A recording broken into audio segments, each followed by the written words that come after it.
They say hindsight is 20/20ths, but in my case, it had a pair of hazel eyes, too much mascara, and called me brother-in-law every time she hugged me a second too long. You know something's off when your wife's sister sends you a playlist titled, "If I Were Her, I'd Never Let You Go," and then adds a heart emoji. At the time, I laughed it off. Maybe she was drunk, or just quirky. But everything stopped being funny the day I found 2 wine glasses in the sink, one lipstick stained, the other perfectly clean, and the open bottle of our wedding anniversary wine half-drained on a Tuesday afternoon when I hadn't been home all day. I didn't react. That's the thing most men get wrong in these stories. They lose their shit too early, flip tables, yell, make it about pride. I've always believed betrayal is a math problem. You don't scream at a complex equation, you solve it. So I stood there, just staring at those glasses, the smell of cherry and oak still lingering in the air, a scent I remembered from the night I proposed to her. She was supposed to be at a yoga retreat that week. I even helped her pack, double-checked her gear, kissed her goodbye at 7 a.m. sharp. But that afternoon, I came home early from work because a server outage shut down the entire office, and I thought I'd surprise her with flowers when she got back on Sunday. Instead, I walked into a quiet house, our bedroom untouched, her yoga mat still neatly rolled in the closet, and those 2 wine glasses mocking me like twins whispering secrets. It wasn't the glasses alone that set something off in me. It was the detail that always betrays a lie. You see, she hated drinking alone. What's the point of wine if it's not shared? She used to say, usually while climbing onto my lap in her favorite red pajama shorts. And yet here was the bottle, our special bottle, uncorked, half gone, and shared with someone who clearly didn't wear lipstick. That's when my focus narrowed. Not in rage, not in sadness, more like a sniper locking onto a target. I noticed little things next. A hoodie on the back of the kitchen chair I didn't recognize. Men's. Not mine. A navy blue, size XL Champion hoodie, too big for her, too generic for her taste. Her taste ran expensive, mine ran consistent. This was new. And then came the final whisper of confirmation. Her perfume, that sickening sweet vanilla she'd worn since college, faintly lingering in the guest room. Not our bedroom. No. Our bedroom was untouched, pristine like a museum exhibit. The guest room had the smell of secrets. The sheets were fresh, but sloppily tucked. Like someone had tried to make the bed in a hurry, just enough to fool someone not paying attention. But I was paying attention. I was clocking every thread, every fiber, every lie she hadn't even told yet. I didn't confront her that night, or the night after. I didn't ask where the yoga mat went, or why the bottle was open, or who the hoodie belonged to. I just started watching. Watching her. Watching him. Because there's always a him. At first, I thought it might be some coworker, some cliché gym instructor.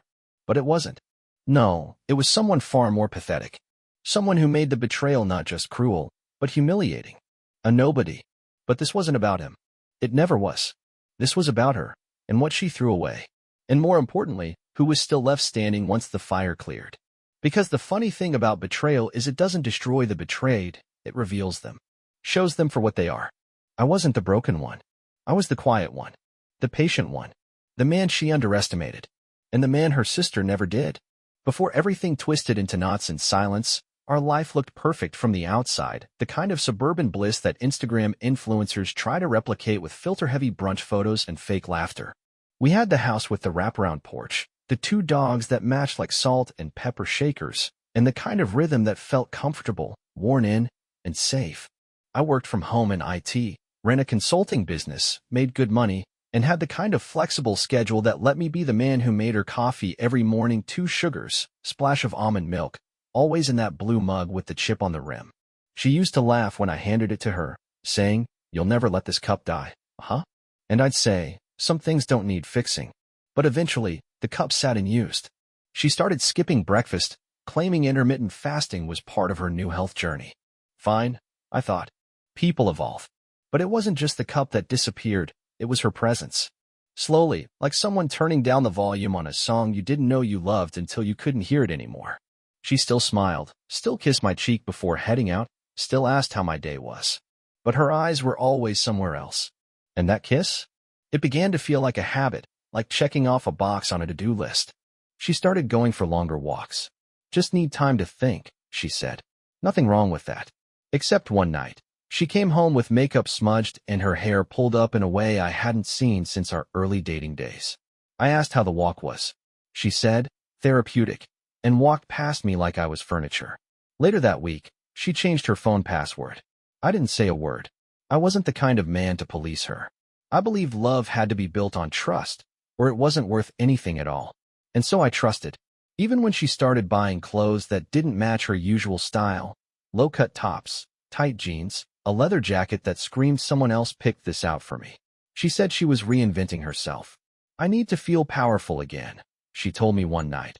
Lying on the couch scrolling through her phone, her legs stretched across my lap. I've always put others first, and I think I need to start saying yes to myself. I nodded, said I supported her. Meant it, too. I was proud of her strength. But it didn't take long to realize that in her pursuit of self-love, I had become an afterthought. An old sweatshirt she used to wear to bed, now shoved to the back of the closet. The sex slowed down, then stopped. She said she was tired. Hormones, stress, all the usual suspects. I didn't push. I brought her tea instead, rubbed her back when she curled into herself. She started using phrases like emotional bandwidth and needing space to grow, words that sounded like she'd copied them from a therapist's Instagram page. I offered to go to therapy together. She said, "It's not about you," which is how I knew it absolutely was. Still, I didn't accuse. I watched. I waited. She made her Instagram private, then stopped tagging me in photos altogether. She said it was for mental health reasons. Said she was trying to be more intentional with her content. But the smile she posted there was bigger, more radiant than the one she gave me over dinner. And the places she posted from, art galleries, rooftop bars, yoga retreats, were places I was never invited to. I found a receipt one day for a fancy restaurant. 2 meals, 1 bottle of wine, valet parking. She said it was a girls' night, but I noticed she'd told me that night she was visiting her mom. Again, I said nothing. I wanted to believe. I needed to believe. Because if I was wrong, I'd be the paranoid husband who crushed his marriage with suspicion. And if I was right, then I had already lost something sacred. Then came the credit card charges. A spa weekend at a hotel we'd never talked about. Uber rides at 2 a.m. from places she didn't mention in her itinerary. One time I asked about a charge, and she snapped. Do I need to justify every dollar I spend now? That wasn't her voice. That wasn't the woman who once cried in gratitude when I surprised her with a scrapbook of our honeymoon photos.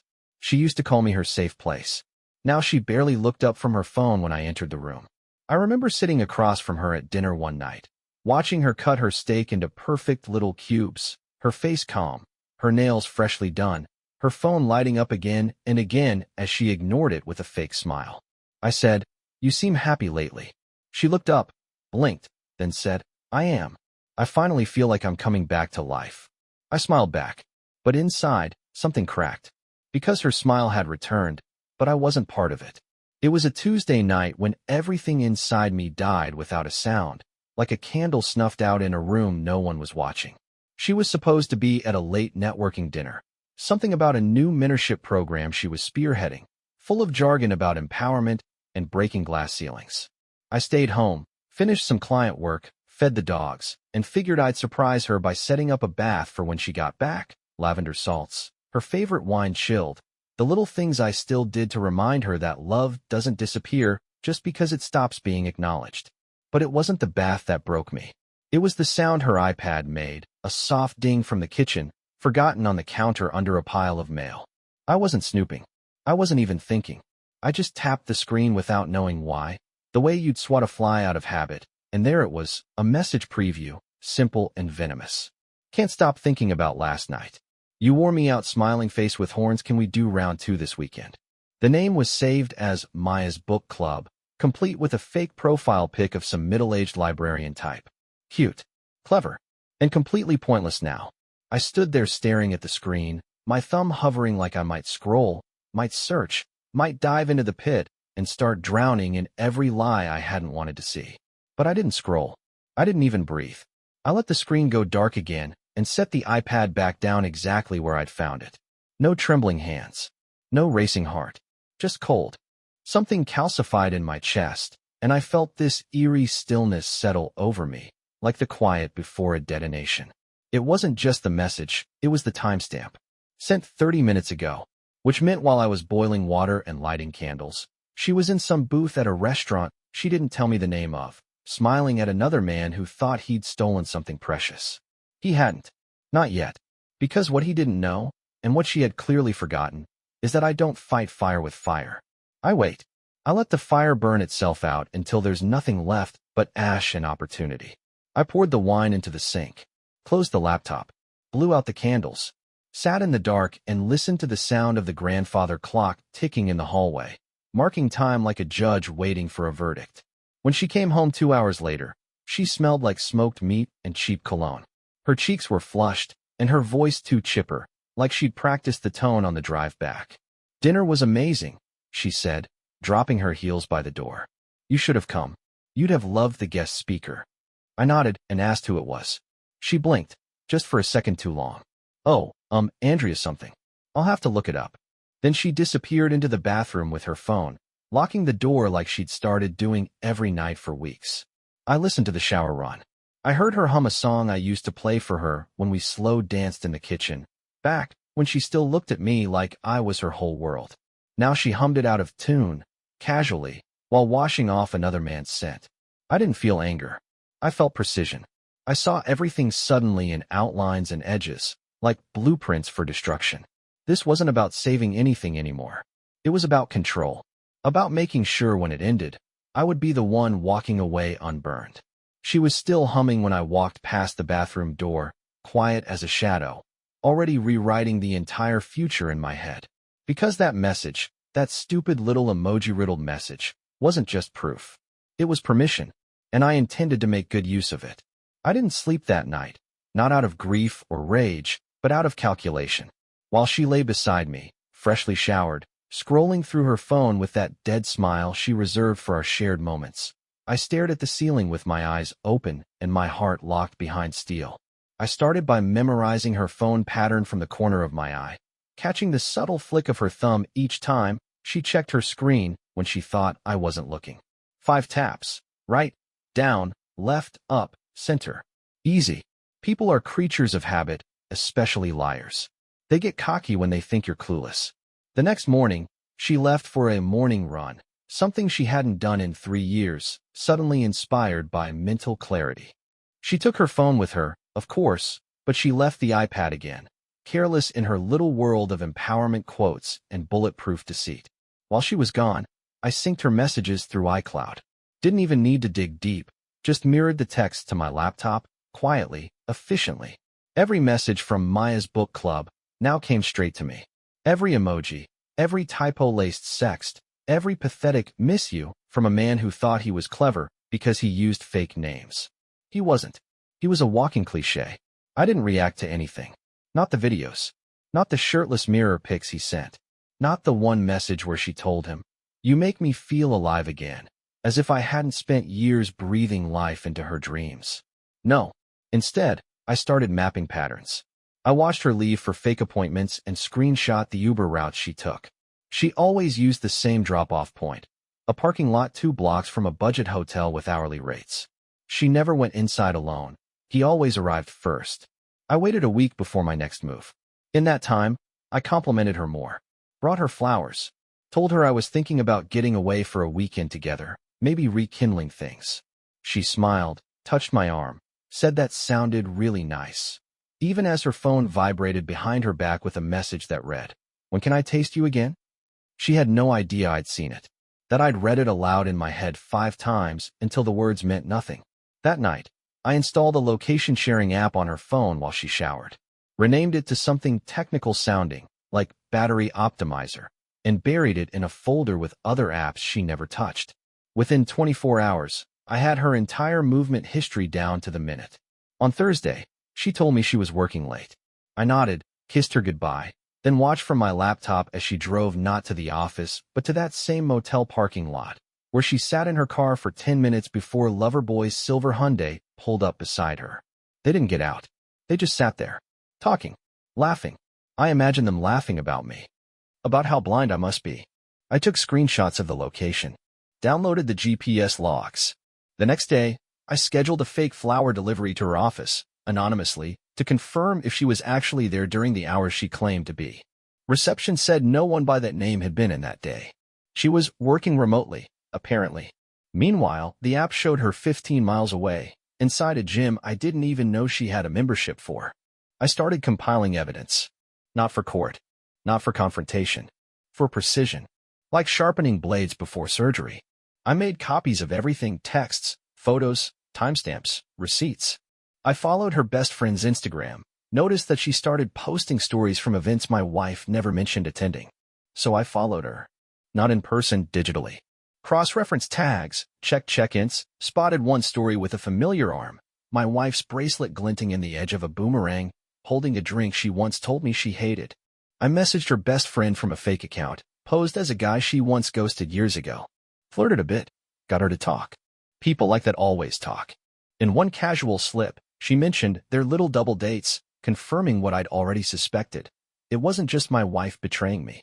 She had allies. Enablers. I planted test questions in conversation, too. Mentioned that I was thinking of changing our bank. Her eyes darted up. Why? She asked, too quickly. I shrugged. Just curious how many automatic payments we have going out right now. Like recurring stuff. That same night, she moved money into a separate account. I let her. Because now I had a trail. I checked our joint bank statements and found small, repeating charges from a boutique hotel in the city. Same day every other week. Room service, wine, spa treatments for two. I logged it all. Saved it. Stored it under a file titled Restoration, because that's what this was going to be. A restoration of balance. Of power. Of dignity. She had no idea. She still kissed me goodnight, still smiled over dinner, still said, I love you, with the same mouth she used to kiss another man. And I just smiled back, waiting. She was still playing checkers. I was already riding the final move in a game she didn't know she was losing. She thought it was a romantic gesture when I asked her to meet me at that rooftop bar downtown, the one she used to beg me to take her to before we got too busy, before the silence between us became more comfortable than conversation. She wore that red dress, the one that always drew eyes and used to make me feel lucky. This time, I let her walk in first, watched her from a corner table where I'd arrived early, already seated, already in control. She didn't see the couple at the table behind me, two friends of mine from college, now private investigators, looking like just another set of happy hour professionals. She didn't see the laptop bag next to me, the one with everything I'd gathered. She sat down across from me, smiling that practiced smile, leaned forward, and said, You look handsome tonight. I nodded, handed her a glass of the same wine she once called our anniversary vintage, and watched her take a sip without hesitation. The screen on the wall beside us flickered through ambient slides of skylines and abstract art. I tapped a remote under the table. The next image appeared, her, half laughing, arm wrapped around him, standing outside the motel with the hourly rates painted on its cracked sign, time-stamped. She didn't look at it right away. When she did, the wineglass froze halfway to her lips. Her eyes snapped to mine. I didn't blink. Is this a joke? She asked, trying for indignation. I didn't answer. Another image replaced the first, a message. Next time, wear that black one I like. I want to take it off slowly. Her number visible. His name, saved as Maya's book club. That's when the denial began. It's not what you think. That wasn't even supposed to listen. I can explain. I took a sip of my own wine and tilted my head. You can explain the black lingerie text, or the motel rewards program I found under your email? Her mouth opened, then closed. She looked around, suddenly aware that other diners were near, but no one was watching. The humiliation wasn't public yet, but it could be. It was a mistake, she whispered sharply. We were just. I was going through a lot. You weren't exactly present either, you know. And there it was, the shift. From denial to justification, the natural evolution of betrayal. You never noticed me anymore. I felt invisible in my own home. I nodded slowly, almost approvingly, as if I were grading a paper. And so your solution was to make yourself very visible somewhere else. She flinched, color draining from her cheeks. Don't act like you're some perfect husband, she snapped, leaning in now, heat behind her words. You're always working, always planning, always inside your own head. I placed the remote down. And still, I said calmly, I never brought another body into our bed. I never handed our memories over to someone who just learned your favorite color last month. Her lip trembled for a second, then she rolled her eyes and leaned back. You're so dramatic. It wasn't like I loved him. God, you act like I ran away to start a new life. And now she mocked, confident again, her voice rising just a touch. He's not even that important. It was just fun. You wouldn't understand. You've become so boring.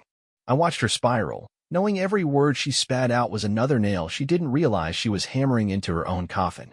So boring, she said again, softer this time, like it hurt her to admit it, like it gave her some perverse power. And then, just for a moment, she smiled. The smile of a woman who thought she still had cards to play. You're not going to leave me, she said. You wouldn't know what to do with yourself. Her voice dipped into condescension, I scanning my face for any flicker of doubt. I mean, let's be real. I'm the best thing that's happened to you. I leaned forward then, just slightly, enough for her to feel the shift. You used to be, I said. Now, you're the best thing that's ever happened to my freedom. The smile cracked. Finally. Her fingers curled around the stem of the glass, knuckles white. You think you'll be happier alone? She asked, and there it was, fear creeping in at the edges, trying to disguise itself as arrogance. I reached into the laptop bag and slid a folder across the table. Not thick, but precise. She hesitated, then opened it. Inside were copies of everything. Bank statements, GPS logs, the photo of her laughing in his car, the hotel invoices, and a printed message from her friend confirming the double dates were hot. Her hand shook. She blinked hard. Why? Why did you do all this? I met her eyes. Because I don't destroy things unless I know exactly how they're built. Silence pressed between us. She stared at the papers like they were lit fuses. But I didn't move. I didn't leave. I let the weight of the truth settle around us, heavy and undeniable. The tension didn't break. It thickened. Because she knew, now, that this wasn't the end of the conversation. It was the beginning of the reckoning. She didn't open the folder again after that first glance, but she kept her hand on it like maybe if she held it long enough, it would disappear or transform into something she could control, some narrative she could bend back into her favor. This is insane, she whispered at first, a quiver in her voice meant to sound like disbelief but already carrying that edge of fear.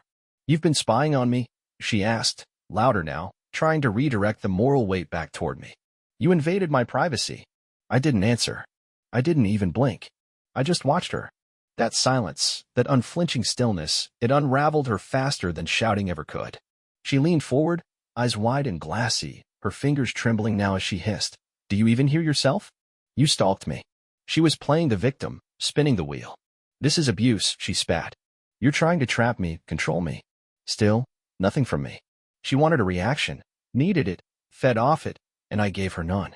That terrified her more than the evidence. Say something, damn it, she snapped, her voice cracking at the edges now. I made a mistake, okay? A mistake. You've never made one? Her words were sharp, laced with guilt trips, but she had no idea she was slicing herself open with every sentence. I picked up my glass, took a slow sip of wine, then finally spoke. You made a choice. She recoiled like I'd slapped her. You think you're so perfect, she growled, trying a new tactic, aggression. You smothered me. You were always there. Always in my space, always watching. You treated me like a pet project, like some broken little thing you had to fix. Do you know how suffocating that is? Her words flew fast now, defensive, desperate. I leaned back in my chair, calm, eyes on hers. I gave you everything, I said, tone flat as steel. And you set it on fire because some loser texted you with a winking emoji. She shook her head furiously, knocking a strand of hair loose. You were boring. She snapped. Predictable. Always so damn composed. You never fought for me. Never got angry. Maybe if you'd acted like a real man once in a while, I wouldn't have looked elsewhere.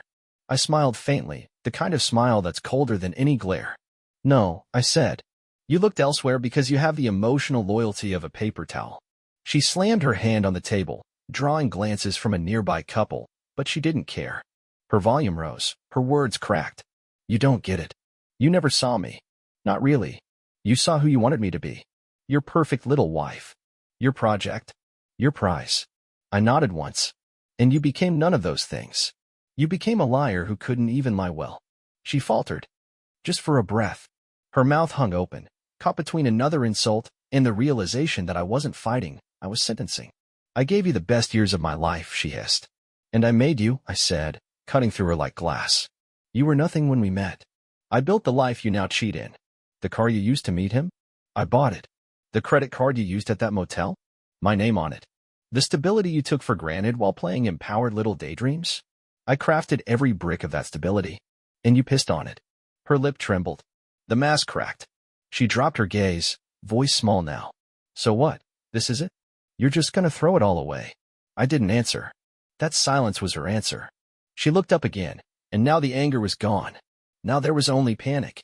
Please, she whispered. Can we at least talk about this? Go to counseling? Work through it. The shift was complete. The pride was gone. The cold mockery had melted into pleading. I stood slowly, buttoning my jacket. She reached for my wrist. Please, she said again, louder, her voice breaking. Don't leave me like this. I looked down at her hand, then met her eyes. I left you the day you invited another man into our story. This. I nodded toward the table, the folder, the shattered illusion. This is just the credits rolling. Her grip loosened. Her mouth opened, but no words came.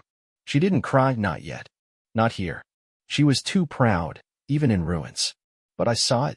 That flicker in her eyes. The realization. Not that she was sorry, but that I wasn't. Not anymore. Not in the slightest. And that was the part that broke her more than anything I could have screamed. Revenge isn't fire and fury, it's cold architecture, and I designed every part of hers like a demolition blueprint. I spent 3 nights building the folder into a fortress, cross-referencing timestamps, bank statements, text messages, location logs, even metadata on the photos she'd shared with him. I duplicated it all, one set on a cloud drive under an innocuous name, one encrypted hard copy locked in my office drawer, and another mailed to my attorney with instructions to hold it until I gave the signal. She had no idea I'd already retained legal counsel, weeks before I confronted her. The moment I saw that first message, I'd initiated everything, secured separate financial accounts, moved my income stream to a private LLC under my name only, and quietly revoked her access to every joint card we held. Our house, bought with my pre-marriage savings, had been shielded years ago under a personal asset trust she never even bothered to ask. I began transferring utilities out of her name, one click at a time. The car she drove? Leased under my company account. I called it back into the fleet with a polite email, citing noncompliance. Her phone bill, once under my plan, was rerouted to a prepaid burner. I left it on the counter with a note. Your line's been discontinued. Just like us. But the finance cuts were just the bones. The meat of it was in the people, the network she thought she controlled. I printed the photo of her wrapped around him outside the motel and mailed it in a tasteful envelope to her father, the man who once toasted us at our wedding and said, "You're the best thing that ever happened to her." I sent it to him with no note, no explanation, just truth in its purest form. I know him. He's old school. Loyalty and legacy matter. He'd raised her to be better, and this would break him more than it broke me. I waited until the end of the week to act on the next stage, her job. She worked in a mid-level management position at a nonprofit obsessed with public image, integrity, and professional ethics. I anonymously forwarded screenshots of explicit messages sent during office hours to the HR director, along with a polite query. Are these values aligned with your organization's code of conduct? That was all it took. She hadn't known I had access to her work calendar, hadn't realized the timestamps on those texts lined up perfectly with scheduled staff meetings. I didn't just want her humiliated. I wanted the mask to peel off in front of every mirror she passed. I invited her friends, the ones who used to gush about how lucky she was, to a wine night I organized under the pretense of a couple's get-together. Just before the event, I sent each of them a curated dossier, light on the raunchy details, heavy on the betrayal. I timed it so they'd see it on their phones while waiting outside the restaurant. None of them showed up. She arrived alone, dressed to kill, and was greeted by a reserved sign and an empty table. I watched her from across the street, sipping my drink, and left before she saw me. I wasn't there to be dramatic. I was there to enjoy the silence that follows collapse. She still hadn't figured it out. Still thought she had time to fix this, to plead, to manipulate. But every move she made was now isolated. No funds. No allies. No sympathy. When she tried to log into our joint investment account, she found a closed door and a paper trail she couldn't access. When she called her dad crying, he told her she had brought shame to their family. When she showed up to work Monday morning, her access badge didn't work. When she checked her phone bill, she realized her device had been cut off mid-call. And when she tried to reach out to me, all she got was a single email. Communication will be through legal channels only. I filed for divorce the next day, irreconcilable differences, uncontested because she didn't have the resources to fight back. I kept the house, kept the dogs, kept the calm. She left with 2 suitcases and a shattered narrative. She told herself I was weak, predictable, safe. She didn't realize safety is just controlled danger. And by the time she did, it was far too late. She wasn't falling anymore. She had already hit the ground. She just hadn't heard the echo yet. The moment came on a Sunday afternoon, warm and sun-drenched, the kind of day that should have smelled like peace and new beginnings, but instead reeked of finality. Her parents had organized a family gathering, something casual, a birthday barbecue for her youngest nephew. It was the first time I'd agreed to be in the same space as her since the confrontation, and she thought that meant something. She showed up late, deliberately, in a pastel dress too tight for the occasion, her makeup done like she was going to a gala, not a backyard. She walked in smiling, air-kissing relatives, pretending the world hadn't changed, pretending she was still the woman people whispered about with admiration. But the air had shifted. The moment she entered, it became thick, dense with the weight of things unsaid but fully known. Her mother, once always first to embrace her, barely offered a nod. Her father stood arms folded, silent as stone. Her sister looked her up and down, and then turned her back completely. I was already there, sitting in a lawn chair beneath the shade, sipping lemonade, sunglasses on, watching her glide through the crowd like nothing had happened, until she realized the crowd wasn't looking back. Conversation stopped. Laughter paused. People moved out of her way like parting for a storm. She glanced around, her smile twitching. Her eyes found mine across the yard. I didn't move, didn't wave, just watched. And that was the first crack. Then came the nephew, sweet kid, tugging at her dress and asking, "Why doesn't Uncle live with you anymore?" She froze, smile fading, crouched to whisper something, but the kid just blinked and said, "Mommy says you broke his heart." A ripple went through the group. Her best friend, once surgically attached to her hip, stood beside me now, arms crossed, eyes narrowed. Earlier that week, I'd sent her everything, the messages, the photos, the full dossier. She hadn't believed it at first. Then she read the words herself, the ones my wife had written about her. "She's jealous of me. Always has been. Her man's trash, and she knows it." Her friend had quietly cut her off after that, blocked her on everything, and asked me if I needed anything. That's the thing cheaters never calculate, the loyalty of the people they step on to climb. Her parents hadn't even needed my explanation. I mailed the evidence. Her father called me the next day, voice low and trembling, asked only one question. "Is this real?" I said yes. He hung up without another word. But now he was here, watching his daughter unravel. And she knew. Her eyes darted from face to face, reading every cold glance, every whispered comment. Still, she tried. "I don't know what you've all heard," she said loudly, lifting her chin. "But people are spreading lies," and her voice cracked mid-sentence. Her mother turned away. Her sister scoffed. Her friend whispered, "No lies. Just receipts." And then, like some divine comedy, her lover appeared. She hadn't known he'd be there. He was a cousin of a cousin, distant, but just close enough to be invited. She saw him, froze. He saw her, paled. Because he hadn't known I was her husband. She'd told him we were separated, that it was just paperwork, that I was toxic and controlling. He walked right up to me, looked from me to her, and said, "Wait, he's your husband?" I nodded once. "Ex-husband, soon." She tried to laugh, to brush it off. "Come on, it's not that deep," she said. "You and I, we were just talking, right?" His eyes narrowed. "Talking," he repeated. "That's not what you said when you told me you had nowhere to go, that I was your escape, that you were done with your psycho husband." She flinched. "You said we were starting over." She stepped forward, panicked. I didn't mean, but he cut her off. "I don't do married women. I don't do liars." And he walked away, just like that. Gone. She stood in the middle of the yard, eyes wild, hands shaking, mascara beginning to betray her face. "You're all against me," she said, voice rising, sharp and ugly now. "You're all eating up his lies. He's manipulative, he's cold, he's been planning this." And maybe she thought the volume would sway them, the theatrics would win her sympathy. But no one moved. Her aunt picked up a plate. Her cousin lit another cigarette. Her father finally spoke, low and lethal. "You should leave." She looked at him like he'd stabbed her. "Dad," she whispered. "I said leave," he repeated. And still, I hadn't said a word. I stood, slowly, walked to the table, poured another glass of lemonade. Her eyes followed me the whole way, desperate for a reaction, a plea, a crack in the mask. But there was nothing left to beg for. She broke in real time, voice trembling, posture sagging. breath catching as her facade collapsed under the weight of her own betrayal. I took a sip, leaned against the table, and finally met her eyes with the quiet, steady calm of a man who had already won. She stood there for another 10 seconds, wavering like a candle in wind, before turning around and walking to the gate, alone, humiliated, and hollow.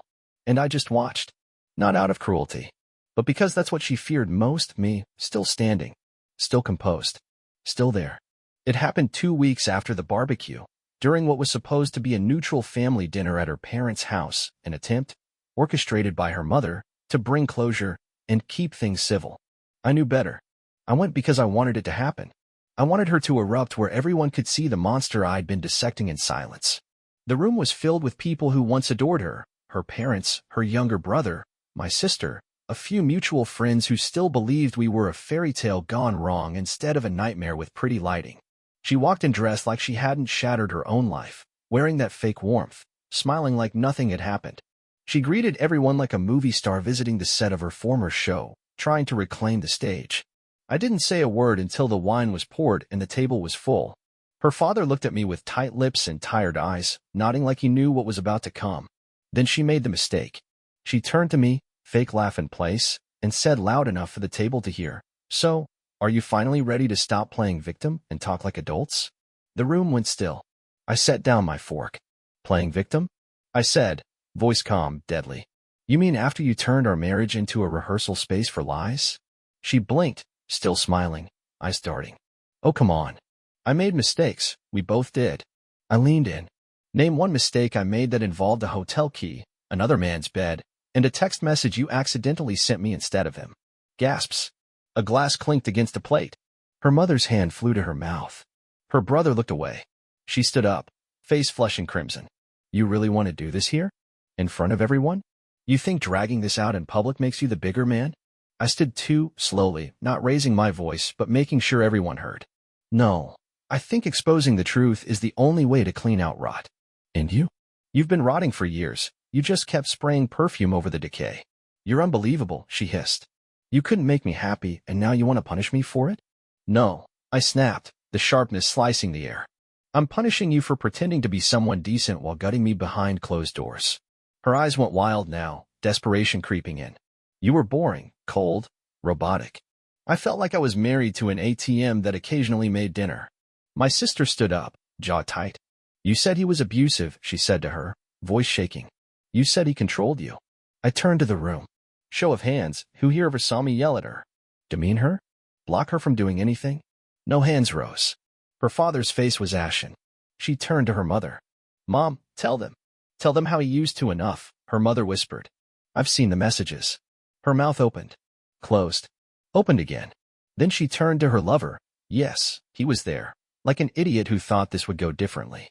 "Say something," she snapped at him. He stood, hands up. "You told me you were separated. You told me you cheated first." She screamed. "You weak coward. Don't you dare walk away from me now." He backed toward the door. "I didn't sign up for this," he muttered, then vanished. The table was chaos now, voices, movement, chairs scraping the floor. She turned back to me, unhinged. "You think you've won?" she shouted. "All you've done is show how petty and vengeful you are. You planned this. You ruined me because you couldn't keep me." I stepped forward, voice low but cutting like glass. "No, I ruined the version of you that everyone thought existed. The one you sold to this room like a brand. The real you." I leaned in. "Is on display now. And no one's buying." She slapped me. Hard. The room fell into frozen silence. I didn't move. Just looked at her, face burning, trembling, still standing. "Feel better?" I said. She was shaking, mascara streaking down her face now, chest heaving. "You destroyed me," she whispered. "No," I said, stepping back. "I just pulled the curtains open. You lit the fire yourself." I turned to the room. "I'm done here." And I walked out, leaving behind a room full of broken illusions and a woman who finally realized what it meant to lose everything. Not because I screamed, not because I begged, but because I stayed long enough for everyone to see exactly who she really was. She fell fast, and she fell alone.